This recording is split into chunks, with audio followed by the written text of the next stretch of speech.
Hi there, I'm Kelly Hydebreeder, and this is Lenawee. We have our cameras in the hands of our student reporters all around Lenawee County to get that first-hand look at the incredible experiences going on right here in our community. And today we are making boats out of cardboard, and we are sending you out to one of our most popular summer camps. It's called the Cardboard Boat Regatta, and the kids even learn a little bit about science along the way.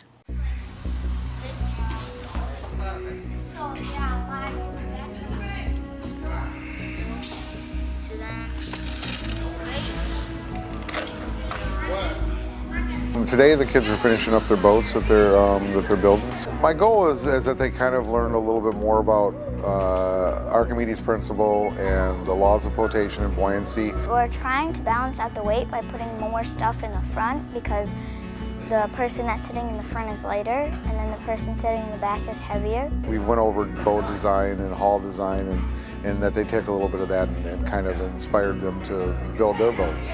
We're gonna race them at the YMCA. I hope it does not sink. It's a lot more fun for the kids when their boat sinks, but we do want it to float for a little bit.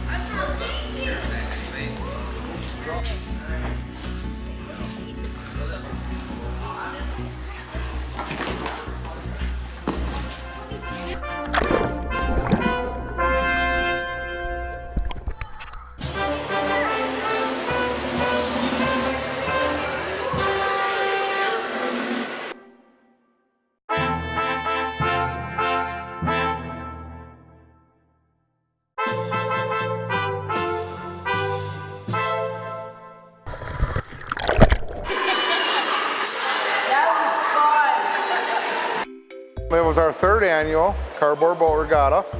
The kids came out, we talked in class of the week about Archimedes' principle, the laws of flotation, buoyancy, and that kind of stuff. And then we also talked about boat design a little bit. And when we were building them, I was kind of giving them little tips here and there. Some of them listened, some of them didn't. They all figured out that buoyancy and surface area is a huge factor in that. It's really fun. You should try out a new camp or try a camp that you might like. The mission of the summer camps at LISD is to get kids involved in career camps or let them kind of learn a little bit about different careers. We mostly learned about teamwork, buoyancy, and how to build a boat. It just inspires them and gets them thinking and using their imagination. That was fun! And now let's take you out to the trail along with our kids that are learning about our environment in ecology camp.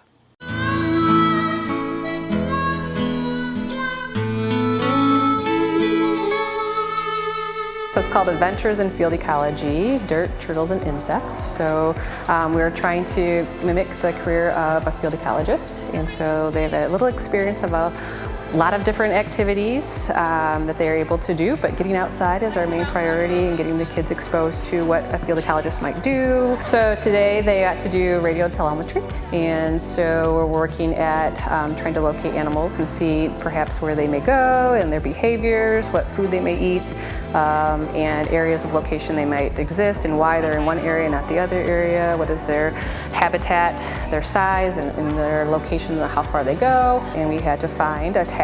It wasn't on a direct animal today, but makes it a little easier when the target's not in motion, but they were able to at least taste what it would be like to try and figure out, to pinpoint the animal and find it. At the telemetry, we did the antennas, we went the full 360, did the levels, and then went to the place that we pointed at.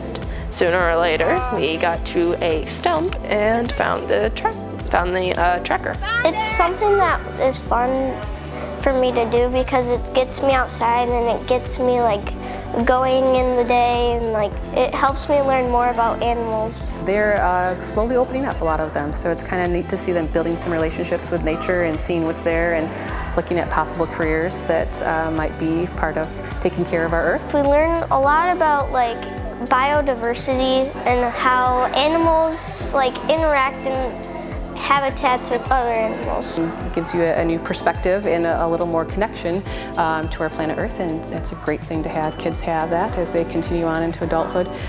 They're the next generation to take care of our planet, and just want to give them a little taste of how important it is.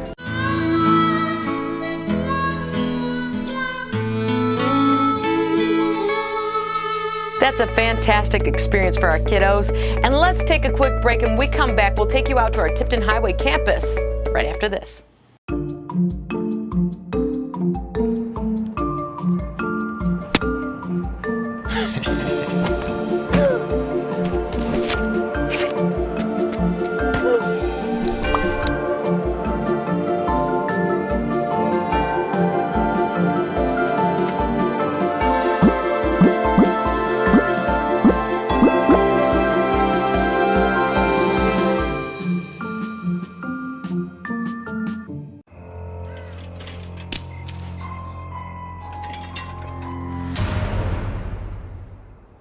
If you don't fix them, sparks from dragging tow chains could cause a wildfire, and that could be scary.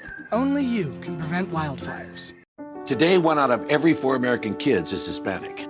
That means many of the future doctors who will care for us, the engineers who will build our cities, the scientists and entrepreneurs of our country can be your kids. We all know how hard it is for you to send them to college. This is why we want you to know you are not alone. And every day more people support you to make it happen. Many support you, and the Hispanic Scholarship Fund helps you prepare, plan, and pay for your kids' college education. HSF.net. How can I help my daughter with her reading? Searching for help with Dachshund breeding. Why do you not get me? I do. This is what it feels like for kids with learning and attention issues. Redirecting to understood.org.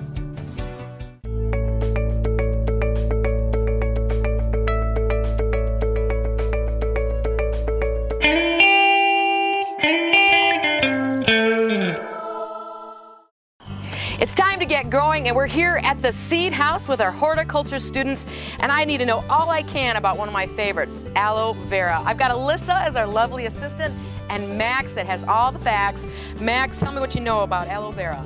The aloe vera plant is a cactus-like plant, and it is a succulent plant. It enjoys dry climates.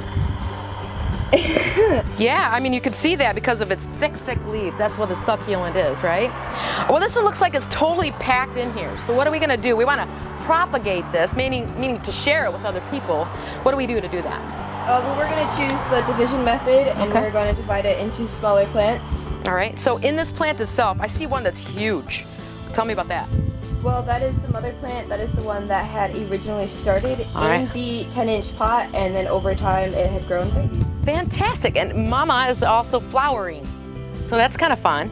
And then on the front of this, look at, it's loaded. Mama just has all these babies on this side. So the small little plantlets, that's what we need to work with today? Yep. Okay, so this one's flowering. Are we able to use this one?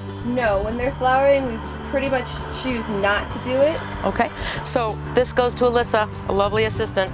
All right, she's got a smaller one over here. Can we use this one? Yes. Okay, all right, so what do we need to put them in pots, so we have a couple of different sizes here. What do we have? We have a 4-inch pot and a 6-inch pot that we are going to be placing them in. Okay, now how do you know which size I want to put this in? Because of the opening of it. So yep, got it, and the diameter here, yep. Yep. Okay, and so why do I want a bigger one and why do I want a smaller one? Because if you have too much of a bigger one, it's too much space for a smaller one. Okay, well, I will let you fill those for us. So what is our first job here to divide this? Our first job will be taking the mother plant out of here. All right, now let's point it this way. Good. And you're going to want to grab the little ones. Do this down here, hang on. Okay. And take them out like Ooh, look how cute they are. That's just really gentle and doesn't take a lot. Now, you've watered this. Is that important to make sure it's watered? Yes, it's very important to water them, but don't try to overwater them. Wait at least. Okay, hold on a second. Let's show her that one. So you're kind of tugging at this one. Let me get a little bit of that soil away. So you're just gently taking them apart with your fingers. You want to do that again? Okay, well, it's kind of coming out a little tough. Is that okay? Mm-hmm. Okay. You're just gently moving the soil, and you're trying to grab that whole root ball, right? Yep. Ooh, nice job. Okay. There's quite a few of them in there. I'm kind of surprised. Oh, yeah. So this mama plant, was this just this one season's growth? Oh, there's two more. Look at that. She's all over the place. It was actually, I think it was last season's. Oh my goodness. Okay. So we've kind of cleaned up Mama. She's going to be happier now that we've got a little more room for her. Oh yeah. So what do we do with Mom?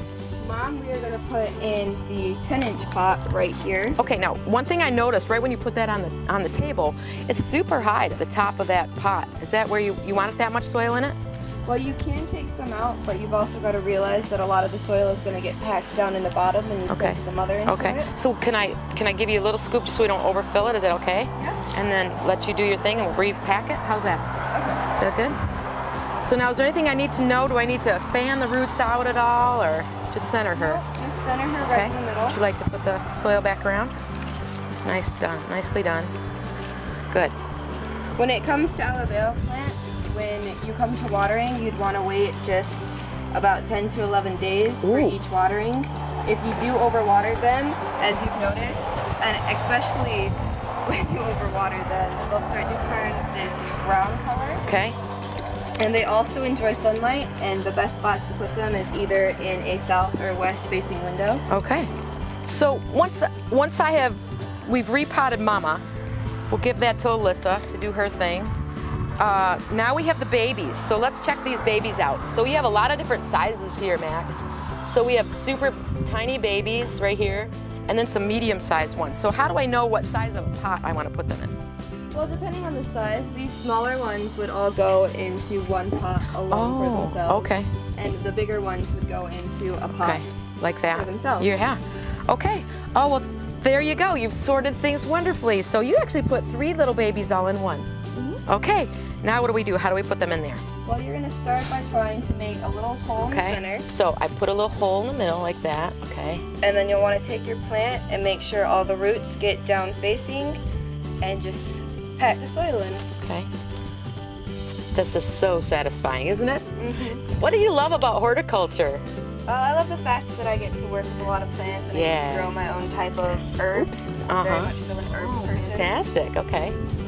Well, you've learned so much, and the fact of the overwatering for an aloe or a succulent, like you mentioned, probably is pretty common, isn't it? Oh yeah, a lot of people don't realize that when I start treating that color, Stop loving them so much, right? Don't be afraid to let them get dry. Okay. Well, you did mention that they are like an arid-loving plant. Arid meaning desert, right? Okay. And Alyssa, you gave it a little shot of water? Yeah? All right. Do I need more soil on top of that one because it's a little bit low? What do you think? Should I put more soil in that, or is that okay? Just a little bit more. Okay. After you're done with doing the division, and any time you propagate a plant, you'll always want to add water after. After. Okay. I'm going to let Alyssa water this one. So tell me more about the aloe plant. It's not only is it a succulent, but you said there's a lot of other things we can do with it, right? There's a lot of different uses. You can use it for sunburns, you can use it for hair, you can use it for digestion reasons. If you were to just break one off and eat one, it would help with that. Because it has its own type of sap that will heal it up. Yeah. And it'll regrow later. I've always known, here's a little spoiler, I've always had an aloe in my house since I was a little girl. My grandmother was a big gardener, and aloe was one of the things she always gave her children, a big aloe plant to have in their home. Because I remember as a sunburn, a little blister, you could just break off a piece and it kind of, you can see here, it oozes off the end. And is that what you use? Yep. That? Like you can just rub it right on your skin like that? And that's for healing, right? Fantastic. Now, so we've got everything watering here, and of course, small little plantlets. We've watered them now. You say we won't need to water them for another, how long? 10 to 11 days. Wow, over a week. We got over a week off for these guys, huh? All right, and then how long will it take for them to flower? Maybe another year or two? Okay. And so once we share these with everyone, now we can really start to enjoy them. Will they start to gain some size after this now? Oh yeah, they'll start to gain some size, and after you go for the 40. Okay, so that's good to know. So this is, okay, let's show everyone. This is our largest pot. This is the more of the intermediate, and this is the beginner, right like that, right? Fantastic. And so in your school, have you been learning about how to grow them from these different stages? Yes, we have. Okay, tell me a little bit about, you just rattled that off, that you knew that's how you did that. So once you start them off at babies, again, go from there. At babies, you'll want to not drink as much much care of them because over time it does take a while for them to grow. So Kind of get established, let that root system get in there, okay? oh yeah. And after a while, sometimes if you let them stay in a small pot for too long, they will destroy the pot. Oh my. So it's why after a while you will need to upgrade them into a bigger one. Okay. The more they grow and the more they grow. Okay. So like in this case, we had 3 different plants in this small one. They'll grow quickly out of that. Oh, yeah. And then we want them back in this intermediate stage for quite some time until they get big enough that they need to grow up in the pot. Yeah. Yep, another thing about the pot is make sure it has good drainage at the bottom. They, again, do not like to stand in water for too long. Excellent idea. One thing I thought you pointed out that was fantastic was if you look at the edges of this aloe, and there's a few of them on here, they're a little yellowy brown. Why is that? Well, these ones are that way because they've gotten too much sun. After a while, the yellowish brown will turn into an actual purple over time. Okay. So that means you need to get them out of the sun and into the shade for a bit. They don't like it. Okay, and you said yellow is a sign of what? If the tips are yellow, just yellow and not brown? Well, it's a sign of both too much watering and too much sun. Okay. So it's kind of hard to choose between both and figuring out which one you need to fix. Wow, okay, too much love is what that was, right? A Yeah. little too much love. Oh my gosh. Alyssa and Max, you guys have both done a great job today. We learned so much about our fun aloe planting. Now we have some to share. Good job.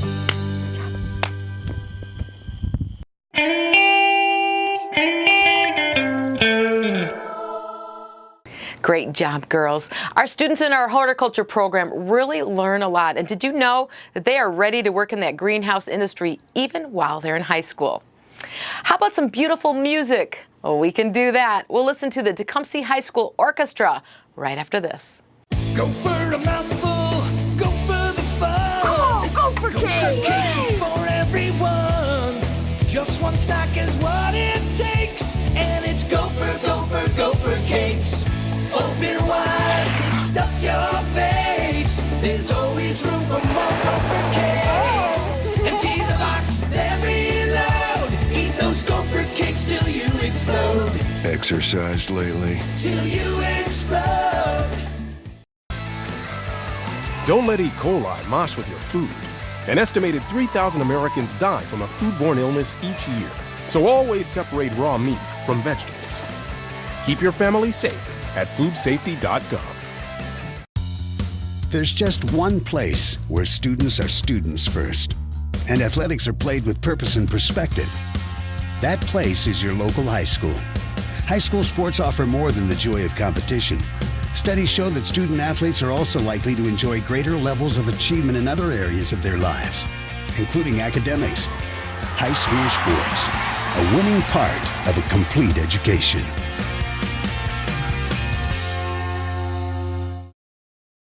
If you want to be a parent, it doesn't matter how you play or even what you wear. You just need to be there. Thousands of teens in foster care don't need perfection. They just need you.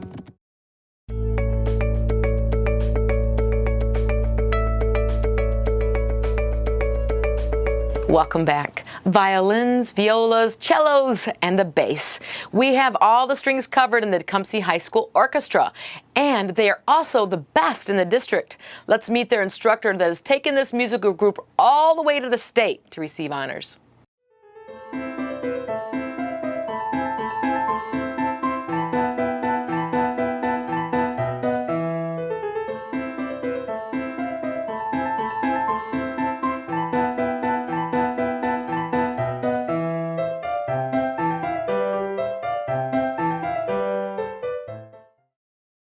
Directing a high school orchestra it's both a lot of fun and a lot of work.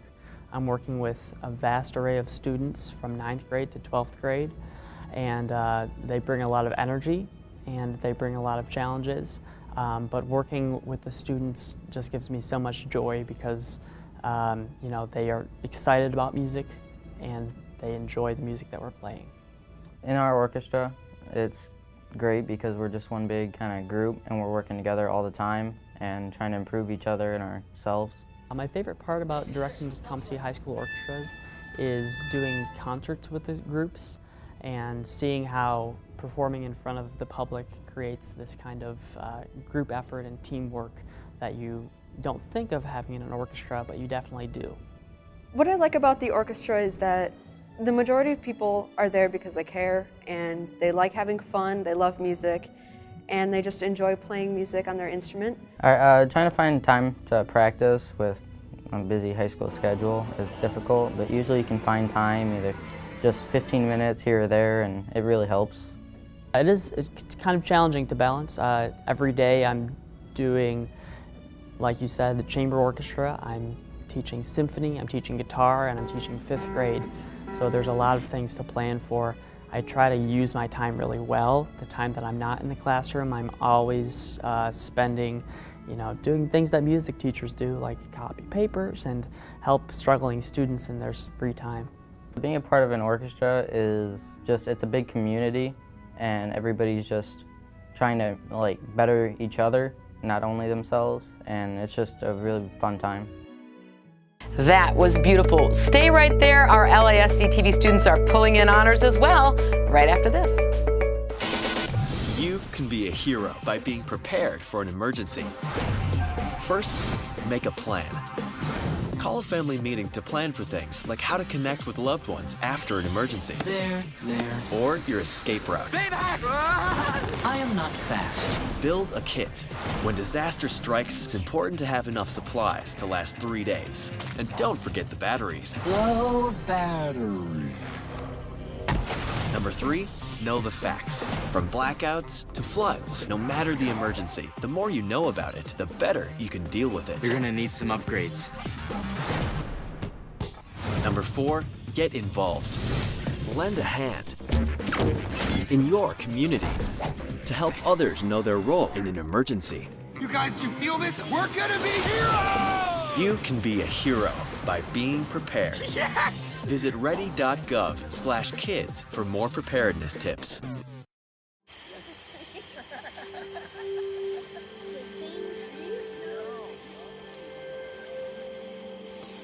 They're coming. Places, everybody. Light check. 1, 2, 1, 2. Everything looks good on our end. And lights. Come alive with the forest. Visit discovertheforest.org to find a forest near you.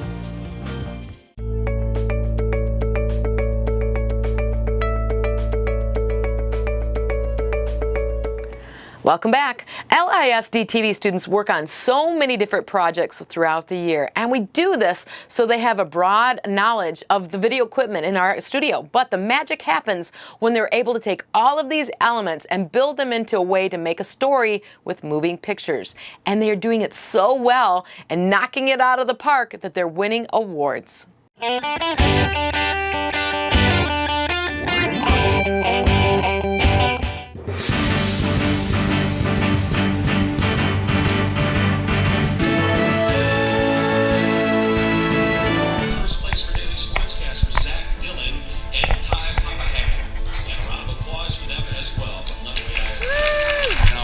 Me and Miguel sitting in a room, and we just collaborated, and we were watching highlight film, and we were scripting out that kind of stuff. We were scripting out what I was going to say for interviews. So we are very proud, obviously, of Zach and the accomplishments and what he's done there with the video presentation. We're so proud of him, and he did a really good job. A little nerve-wracking at first, you didn't really know what to expect. You go and you see yourself on camera, and you just hear your voice. I thought the video was great.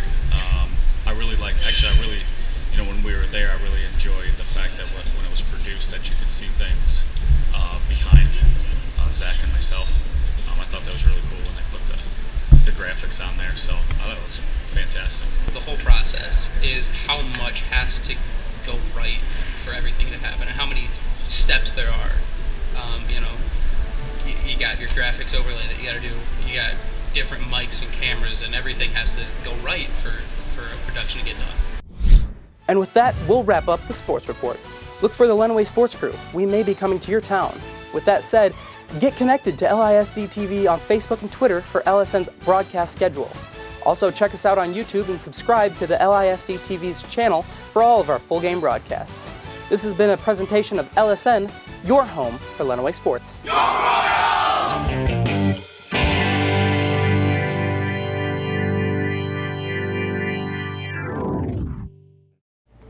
I couldn't be more proud of our student producers. And if your business needs some video help, well, just let us know. That's our show. And if you see something amazing going on around Lenawee County, we want to know about it. Just email us at lisdtv@lisd.us. I'm Kelly Hyde-Brader, your host. Make it a great day, Lenawee.